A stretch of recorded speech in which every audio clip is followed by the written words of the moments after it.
Isang technical working group ang binuo ng Commission on Higher Education o CHED para pag-aralan ang panukalang iurong sa Agosto o Setyembre ang pagbubukas ng klase sa kolehiyo. Ang Department of Education o DepEd naman aminado mahihirapan kung matutuloy ang naturang pagbabago sa school calendar. Narito ang aking report. Seryosong usapin na kailangan isailalim sa masusing pag-aaral. Ganito ang inilarawan ng Commission on Higher Education o CHED ang panukalang iurong sa Agosto o Setyembre ang pagbubukas ng klase sa mga kolehiyo mula sa nakasanayang Hunyo. Ayon sa CHED, malaki kasi ang epekto nito di lamang sa kolehiyo kundi sa buong sistema ng edukasyon sa bansa, partikular sa basic education. Kaya isang technical working group ang binuo ng CHED para pag-aralan ang posibilidad na baguhin ang school calendar. Kailangan ready yung paaralan, no?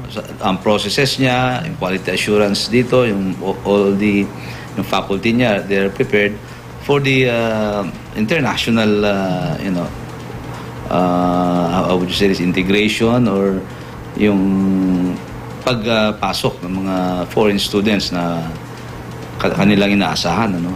Nagpahayag ang ilang universidad sa bansa na balak nilang gawing Agosto ang simula ng kanilang pasukan.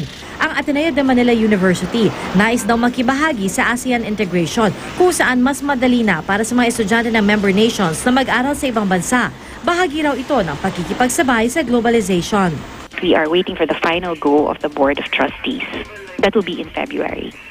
Ang University of the Philippines, isa sa mga nag-abiso sa CHED sa posibleng pagbabago ng school calendar. Pero matapos ipresenta sa University Council ang ideya, hiniling ng mga guro na huwag agad magdesisyon at bigyan sila ng oras na pag-aralan muna ang epekto nito sa mga estudyante.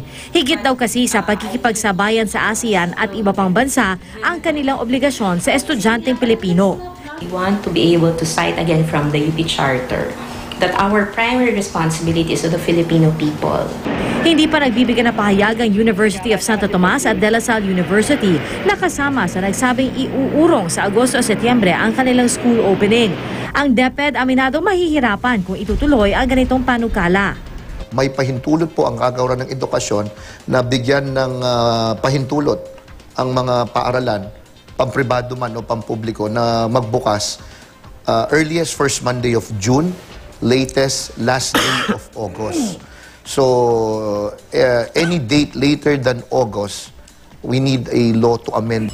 Inaasahan bago matapos ang Marso nitong taon ay ilalabas na ng technical working group na binuo ng CHED ang kanilang desisyon tungkol sa pag-uurong sa school calendar. Pagtitiyak naman ng CHED anuman ang maging desisyon nila ay hindi nila isasakripisyo ang kalidad ng edukasyon sa ating bansa.